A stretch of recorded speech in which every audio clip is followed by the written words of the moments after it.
জামায়াত ইসলামীকে ইঙ্গিত করে BNP chairman Tarique Rahman বলেছেন, ভিন্ন রূপ ধারণকারী একটি দল নির্বাচনকে কেন্দ্র করে ষড়যন্ত্রে লিপ্ত হয়েছে। তারা মা বোনদের বিভ্রান্ত করছে, এনআইডি ও বিকাশ নম্বর নিচ্ছে এবং ভিন্ন ধর্মের মানুষদের ভয়ভীতি দেখাচ্ছে। বিএনপি সরকার গঠন করলে তিস্তা মহাপরিকল্পনা বাস্তবায়ন সহ উত্তরাঞ্চলের উন্নয়নে কাজ করার ঘোষণা দেন তারেক রহমান। আব্দুল লতিফের তোলা ছবিতে মনিরুজ্জামানের রিপোর্ট।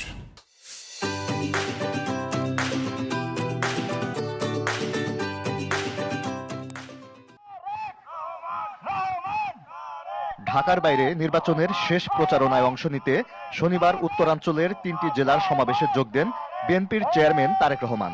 বেলা 3:15টার দিকে নানার বাড়ি দিনাজপুর জেলায় পৌঁছান তিনি। ভাই বোনেরা, শুধু তাই নয়, এই যে মঞ্চের চারিদিকে হাজার হাজার মা বোনেরা আছেন, মঞ্চের ডানে বামে। বিরামপুরের নির্বাচনী সমাবেশে যোগ দিয়ে বিএনপির চেয়ারম্যান তারেক রহমান সব ধর্মের মানুষকে নিয়ে দেশ পরিচালনার পাশাপাশি তিস্তা প্রকল্প বাস্তবায়নের আশ্বাস দেন। আমরা সেই বাংলাদেশ গড়ার কাজে হাত দেই, যেই বাংলাদেশের প্রত্যাশা, সেই বাংলাদেশ, যেই বাংলাদেশের জন্য জুলাইয়ের গণ অভ্যুত্থানে জুলাই শহীদরা নিজের জীবনকে উৎসর্গ করেছেন। আসুন আমরা সেই বাংলাদেশ গড়ে তুলি। এর আগে হেলিকপ্টার যোগে নীলফামারীতে পৌঁছান বিএনপির চেয়ারম্যান। নির্বাচনী জনসভায় যোগ দিয়ে 12 তারিখে ঐক্যবদ্ধভাবে সব ষড়যন্ত্র রুখে দেওয়ার আহ্বান জানান তারেক রহমান। ধারণকারী তারা আজকে বিভিন্ন জায়গায় বিভিন্ন ষড়যন্ত্রে লিপ্ত হয়েছে, কারণ তারা বুঝে গিয়েছে সারা বাংলাদেশের মানুষ ধানের শীষের পক্ষে রায় দেওয়ার সিদ্ধান্ত নিয়েছে। সেই জন্যই তারা বিভিন্ন ষড়যন্ত্রে লিপ্ত হয়েছে। পত্রিকার পাতায় বিভিন্ন সংবাদ মাধ্যমে আমরা দেখেছি তারা মা বোনদেরকে গিয়ে বিভ্রান্ত করছে। দুপুর 12:15টায় ঠাকুরগাঁও পৌর শহরের সরকারি বালক উচ্চ বিদ্যালয়ের মাঠে নির্বাচনী সমাবেশে যোগ দেন বিএনপির চেয়ারম্যান তারেক রহমান। দেশের যুবকদেরকে প্রশিক্ষণের মাধ্যমে দক্ষ শ্রমিক হিসেবে গড়ে তোলার করা উচিত ছিল, সেই কাজটি হয় নাই। দেশের কৃষকদের অর্থনৈতিক মেরুদণ্ড সহযোগিতা করার জন্য, অর্থনৈতিকভাবে সহযোগিতা করার জন্য যেই সহযোগিতা করা উচিত ছিল, সেই কাজটিও করে নাই বিগত স্বৈরাচার সরকার।